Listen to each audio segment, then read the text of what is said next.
Analisando o sistema, inicialmente o bloco M1 está em repouso.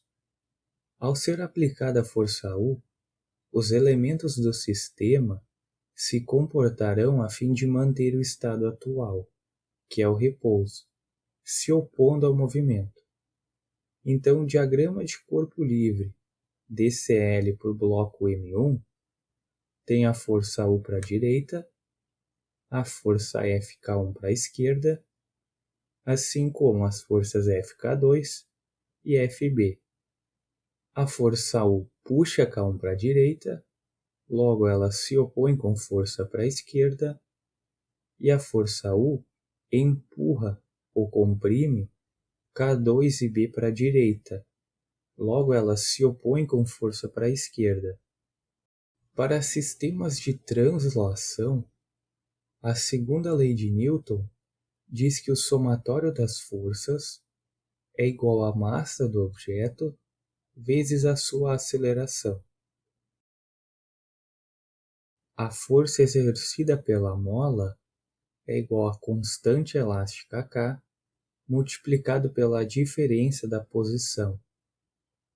E a força do amortecedor é igual à constante viscosa B multiplicado pela derivada da variação da posição. Considerando para a direita como sentido positivo, o somatório das forças no eixo x tem U menos Fk1 menos Fk2 menos Fb é igual a massa m1 vezes a sua aceleração. A mola K1 tem uma extremidade presa à parede e a outra ao bloco, portanto somente a segunda pode alterar o estado inicial. Então a força Fk1 é igual a K1 vezes x1.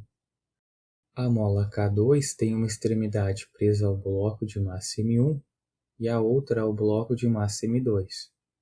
Portanto, a força depende das duas posições. Considerando a segunda como estática, pois a posição do bloco analisado é m1, a qual é descrita por x1, tem-se que Fk2 é igual a K2 vezes x1 menos x2. E o mesmo vale para o amortecedor. Então, B multiplica a derivada de x1 menos a derivada de x2. Substituindo na segunda lei de Newton, lembrando que a aceleração é a derivada segunda da posição, U menos K1 vezes x1 menos K2 vezes x1 menos x2 menos B vezes a derivada de x1 menos a derivada de x2 é igual a m1 vezes a derivada segunda de x1.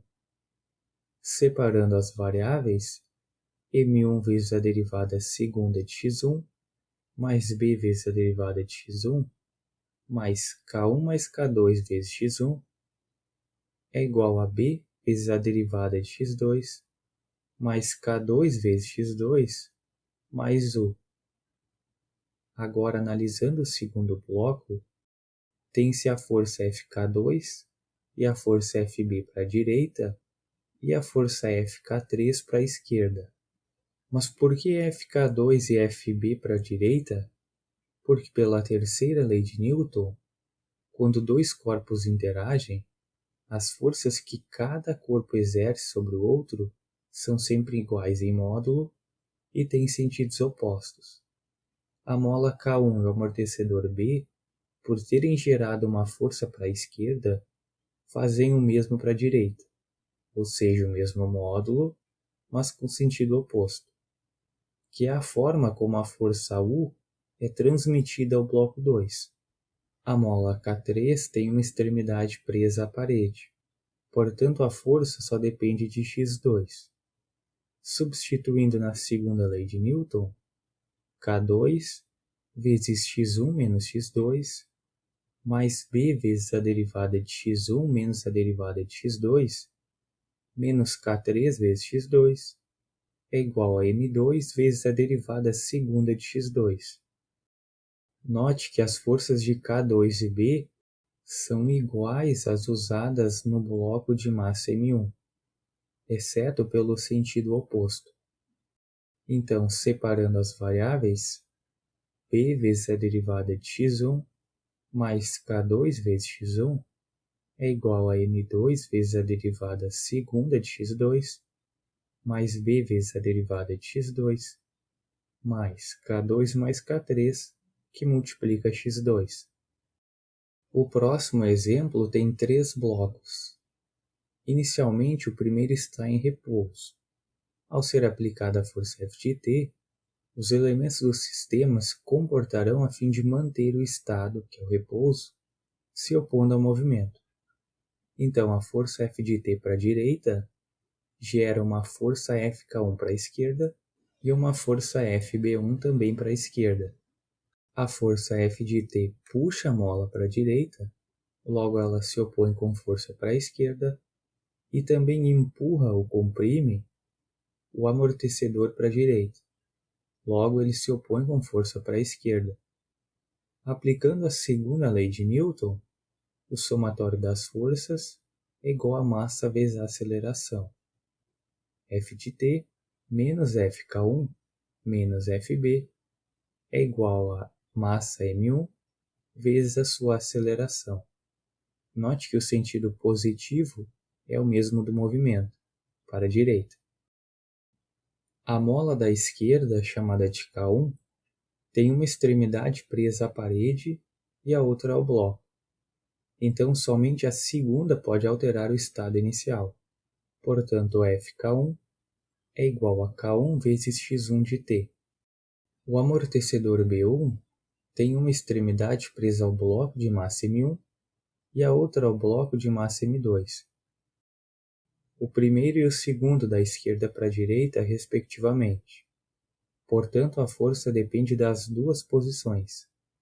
Considerando a segunda como estática, pois a posição do bloco M1, que é o analisado, é descrita por x1, tem-se que Fb1 é igual a B1 vezes a derivada de x1 de t menos a derivada de x2 de t.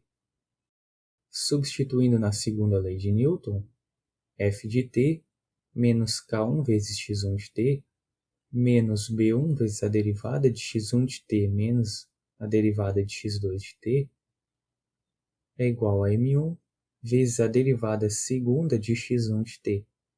Isolando F de t, ela é igual a m1 vezes a derivada segunda de x1 mais b1, que multiplica a derivada de x1 de t menos a derivada de x2 de t, mais k1 vezes x1 de t.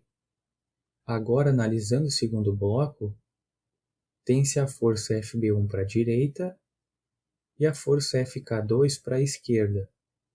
O amortecedor B, por ter gerado uma força para a esquerda, faz o mesmo para a direita.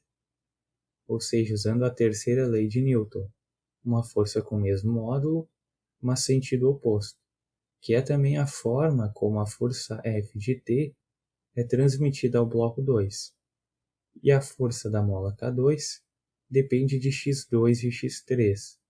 Então, a segunda lei de Newton resulta em B1, que multiplica a derivada de x1 de t menos a derivada de x2 de t, menos K2, vezes x2 de t menos x3 de t. Isso é igual a m2 vezes a derivada segunda de x2 de t, que é a aceleração do bloco. E analisando o bloco mais à direita, a mola K2, por ter gerado uma força para a esquerda, faz o mesmo para a direita, ou seja, a terceira lei de Newton. E a força do amortecedor, chamada de B2, depende apenas de x3. Então, a segunda lei de Newton resulta em K2 vezes x2 de t menos x3 de t, menos b vezes a derivada de x3 de t é igual a massa m3 multiplicado pela derivada segunda de x3 de t.